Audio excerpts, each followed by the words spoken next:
Hej, vi er gruppe 19 fra Lønmark Horsens. Vi har fået udleveret et projekt, hvor vi skulle gøre det muligt for Skoringen at udvikle deres kundekreds. Som I ved, kvinder har et stort behov i sko, tøj og diverse ting.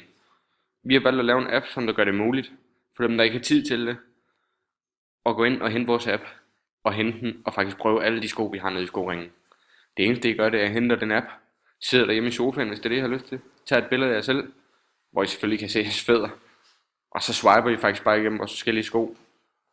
Og der er jo selvfølgelig efter behovsbestemmelse, altså skal du i byen til fest eller noget som helst, så er der jo højhælet, du skal søge, så har vi selvfølgelig en fan, du kan trykke på, så du kan komme ind og se alle vores højhælet. Skal du til træning, eller du mangler på sko til træning, så er du selvfølgelig bare trykke ind på den fan. Sværere er det ikke.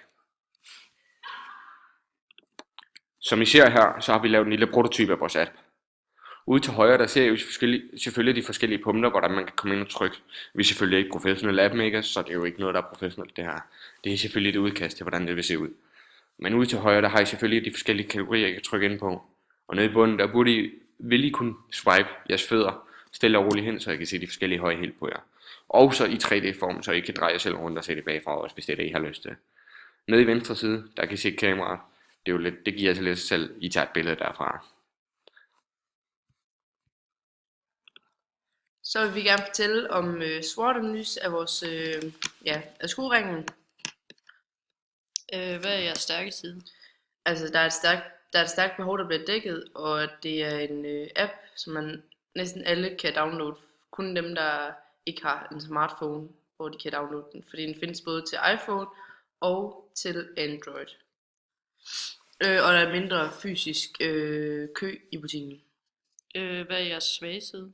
At skoringen ikke har tøj, så det vil så sige, at de kan ikke købe tøj samtidig med, at de køber sko, så der skal de enten ud og finde et andet sted. Hvilke muligheder har skoringen?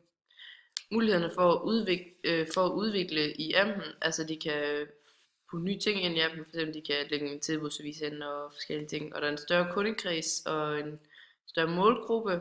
Mulighederne for at tilpasse kundeservicen 100% til en enkelt kunde. Hvad er jeres trusler? Altså vores konkurrenter. Helt klart vores konkurrenter, fordi at hvis de finder på at udvikle det samme som os, så bliver det også en større trussel der. Og det er svært at få lavet appen, fordi at det er nok noget af det dyreste, man kan sådan, hvis man skal have en rigtig god en til at lave det, så bliver det dyrt. Og det er i hvert fald ikke lige de billigste, det er i hvert fald ikke lige. Jeg skal forklare lidt om, hvad vores målgruppe er i skoringen. Hvilke typer kommer der i skoringen? De typer, der kommer i skoringen, det er egentlig næsten alle slags, men det kommer meget an på, hvilket mærke du går efter. Skoringen, det er mere sko, der er til fin brug, og så har de godt nok nogle sko, der er Converse, og så har de lidt børnesko. Hvilken aldersgruppe kommer der? Det er meget forskelligt, hvilke aldersgruppe der kommer. Den første aldersgruppe, vi har, den har vi taget fra 0 til 12 år, fordi at efter 12 år, der begynder man meget at gå i Nike og Adidas, og det er ikke helt de sko, de har nede i skoringen. Så derfor har vi sat den fra 0 til 12, og så bagefter så kommer den fra 30 og derop efter, fordi at vi tænker, at dem fra 20 og op til 30, de også går i Nike og Adidas, og ellers så er der måske nogen, der kan bruge skoringen til at finde nogle gå i byen sko. Hvem er jeres primære målgruppe? Den primære målgruppe hos skoringen, der har vi sagt, at det er kvinder.